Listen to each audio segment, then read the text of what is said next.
खास बात ये है, आप देखो ये 10 सेकंड के लिए आते हो फिर चेंज हो जाते हैं। ये देखो गोला घूम रहा है, घूम रहा है, घूम रहा है, घूम रहा है, और ये खत्म होते ही ये कोड क्या हो जाएगा, डिस्ट्रक्ट। Is that clear? तो मैं वहां गया, वो आंटी ने मेरा कार्ड रिजेक्ट कर दिया। मैंने फौरन अपना एमएक्स खोला, सेटिंग्स में गया, टेम्परेरी सेटिंग्स में गया, मैंने यहां से ऑनलाइन सिलेक्ट किया। देखना, अभी देखना मेरा पूरा कोड करवा दिया, और ये देखिए मेरा सब डेटा डिजी लॉकर में है। मैंने अपना डिजी लॉकर खोला, डिजी, ये रहा।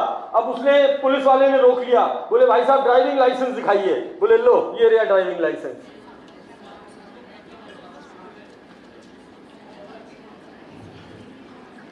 सबसे नीचे चले जाओ,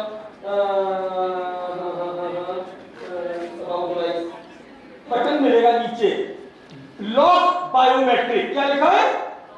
प्लीज भैया सबके लॉक करा दो। आजकल हैकर अंगूठा चोरी करके पैसे निकाल रहे हैं। चेक करो, आपका एंड्रॉइड 14 है, चेक कर रहा है। क्या कह रहा है? देखो आपके फोन पे 20 आ गए, फोन पे एक मैसेज आया 20,000 credited to your account. Any ID which is a government approved ID can be given. Why to give Aadhaar everywhere?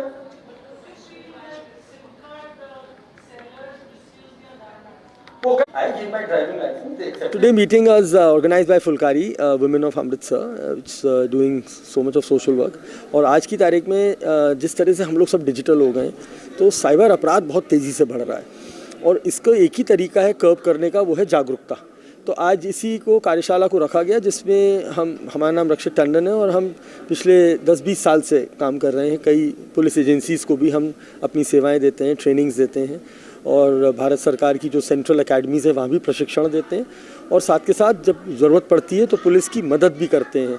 मैं एक साइबर एक्सपर्ट हूँ, तो आज हमने यहाँ पे सारी केस स्टडीज़ के बारे में बात किया। हमने बताया आजकल किस तरह के अपराध हो रहे हैं, डिजिटल अरेस्ट की हम पुलिस से बोल रहे हैं, फेडेक्स से बोल रहे हैं, आपका साहब आधार इसमें पाया गया है, और वो बैंक से आपका पैसा लूट लेते हैं। ये भी देखा जा रहा है कि आजकल लिंक भेज के और गलत ऐप्स भेज के भी फ़ोन हैक कर लिया जाता है। सोशल मीडिया के माध्यम से, एआई के माध्यम से उन्हीं की आवाज़ और शक्ल में नकली वीडियोस बनाए जा रहे हैं, जिन्हें डीप फेक कहा जाता है। और 3 जो कमज़ोरियां हैं इंसान की, डर, लालच और लस्ट, इसी पे सारा गेम चल रहा है। तो लालच कि साहब घर बैठे पैसा कमाइए, ये ऐप डाउनलोड करिए, शेयर में पैसा लगाइए, 4 गुना दे देंगे रिटर्न, पता चलता है कि वो फ्रॉड निकलता है। और डर, आपकी आज बिजली काट दी जाएगी, आज आपका पैन कार्ड आधार से लिंक नहीं है, बैंक बंद हो जाएगा। तो ये इस तरह के लिंक्स और मैसेजेस भेज के लोगों को ठगा जाता है। सबसे ज़्यादा कौन सा साइबर क्राइम है जो इस वक्त चल रहा है? इस वक्त ये 3 हैं साहब। एक तो ये डिजिटल अरेस्ट, कि आपके पास ट्राई से या फेक फेडेक्स से कोई कॉल आया है और आपके कोरियर के पैकेट में कुछ इलीगल सामग्री निकली है। दूसरा, ये नकली ट्रेडिंग ऐप्स इस समय बहुत फैल रहे हैं। ये विज्ञापन सोशल मीडिया के थ्रू वायरल करते हैं और उसके थ्रू लोगों को लालच देते हैं। हमने इसको एक नाम दिया है, पिग बुचरिंग। पिग बुचरिंग मतलब पहले मोटा करेंगे फिर काटेंगे। तो क्या करेंगे, पहले 10 दिया आपको हाथ के हाथ 20 दे देगा, 20 दोगे 40 दे देगा, फिर कहेगा 25 लाख लगाओ। जैसे ही 25 लाख लगाओगे फिर कुछ नहीं देगा और आपका पैसा डूब जाएगा। तो एक चीज़ और बड़ी आजकल जो ट्रेंडिंग में है वो ये है कि मोस्टली लोगों को गेम्स का लालच दिया जा रहा है कि आप गेम्स में पैसे इन्वेस्ट करो, गेम्स में पैसे, उसके बारे में क्या कहना है? तो बहुत सारे इस तरह के फ्रॉड मामले आए हैं जो नकली गेम्स हैं, और अगर आप इनको गूगल पे सर्च में डालोगे तो ज़्यादातर ऐसी कंट्रीज से निकलेंगे जिनसे हमारे अच्छे रिश्ते नहीं हैं। तो ये अजीब अजीब नाम होते हैं, आप गूगल सर्च पे डालते हैं, और ये बैटिंग के नाम पे, ऑनलाइन बैटिंग के नाम पे। अभी हैदराबाद में एक 20 साल के बच्चे ने आत्महत्या कर ली, जब बेचारे ने अपना सारा पैसा उसमें लुटा दिया और वो घबरा गया। तो इस तरह के मामले बहुत आ रहे हैं। कुछ नकली लोन ऐप्स भी बहुत दिख रहे हैं, जिनको डाउनलोड करते ही फ़ोन पूरा हैक हो जाता है और आपसे बहुत अनाप शनाप ब्याज मांगा जाता है, और नहीं देते हैं तो आपके डेटा को मिसयूज़ करके आप ही के दोस्तों को गंदे गंदे मैसेजेस भेजते हैं। जी। तो आज की तारीख में समाधान के रूप में एक तो 1930 नंबर याद रखिए, जैसे ही कुछ गड़बड़ हो 1930 पे सूचना दीजिए।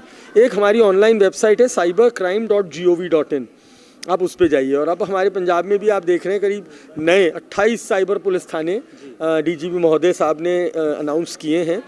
तो ये जो साइबर थाने हैं ये इसी के लिए बनाए जा रहे हैं कि जो बढ़ते साइबर अपराध हैं उनकी विवेचना हो सके और उन बदमाशों को रोका जा सके और पकड़ा जा सके। पुलिस की भी ट्रेनिंग जरूरी है, आप मानते हैं? खूब होती रहती हैं साहब, बिल्कुल चलती रहती हैं। पुलिस की हमारी जो पंजाब पुलिस एकेडमी है फिलौर, आप समझ लीजिए महीने में कम से कम 2 या 3 साइबर अपराध प्रशिक्षण लगे रहते हैं वहाँ पे। लेकिन सर मोस्टली जो भी कंप्लेंट्स पुलिस के पास साइबर क्राइम के पास जाती हैं उसका कोई सोल्यूशन निकलता नहीं।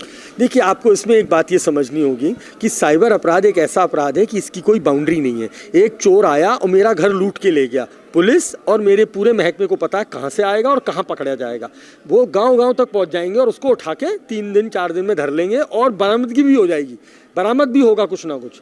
ऑनलाइन चोरी की कोई बाउंड्री नहीं है। अपराधी बैठा है कंबोडिया में, वहाँ से उनने फ़ोन मिलाया, उसका आईपी एड्रेस कंबोडिया का आ रहा है, उसने यहाँ पे भला फुसला के गरीब लोगों के खाते उठा लिए, उन खातों में पैसा ले गया, उस पैसे को क्रिप्टो में बदलने की कोशिश करी। तो आज पुलिस के लिए चैलेंजेस बहुत हैं। आप सोचिए, अगर मैं आज अमृतसर के एक थाने में बैठा हूँ और आज आके कंप्लेंट करता है कि साहब मेरे साथ फ्रॉड हो गया, जब मैं उसकी ट्रेल देखता हूँ तो एक खाता तो दिख रहा है मुझे आंध्र प्रदेश में, एक इधर नीचे चेन्नई में दिख रहा है, एक इधर दिख रहा है बिहार में, और उसका आईपी एड्रेस आ रहा है कहीं कंबोडिया या चाइना के पास से। तो आज हम इन चैलेंजेस को फाइट करने के बाद भी पकड़ भी रहे हैं और कई लोगों के पीड़ितों के पैसे वापस भी दिला रहे हैं। आप हमारे दर्शकों को अपने माध्यम से बताएं कि कैसे वो बच सकते हैं साइबर क्राइम। अपने फ़ोन्स अपडेट रखिए, कोई अनजान लिंक पे क्लिक मत करिए कभी भी, कोई लालच में मत आइए, कोई आपको डरा रहा है आप बिल्कुल मत डरिए, आप अपने सरकारी संस्थानों पे जाइए और वहाँ से वेरीफाई करिए। सोशल मीडिया की हर इन्फॉर्मेशन सही नहीं होती है। बिना सोचे समझे कोई ऐप अपने फ़ोन में डाउनलोड मत करिए और अपने सारे खातों पे 2 स्टेप वेरिफिकेशन एक्टिवेट करके रखिए। वो आपका ईमेल आईडी हो, वो आपका सोशल मीडिया हैंडल हो, वो आपका सरकारी ईमेल आईडी हो, आपके व्यापार का ईमेल आईडी हो और आपके चैनल्स हों। आजकल हम सब सोशल मीडिया पे, यूट्यूब पे मेरे पास रोज़ आते हैं, हमारे कई मीडिया दोस्त हैं जिनके कभी कभी यूट्यूब चैनल हैक हो जाते हैं और वो डराते कैसे हैं, आपका अकाउंट वेरीफाई नहीं हुआ है, आपने अगर क्लिक नहीं किया तो आपका खाता बंद कर दिया जाएगा। तो वो ऐसे लिंक पे आप बटन दबा देते हैं, आपका खाता हैक हो जाता है। तो एक ज़ीरो ट्रस्ट वाला फैक्टर अब लाना पड़ेगा लोगों को और अपने फ़ोन्स को अपडेट रखना पड़ेगा। ठीक है सर, थैंक यू सर।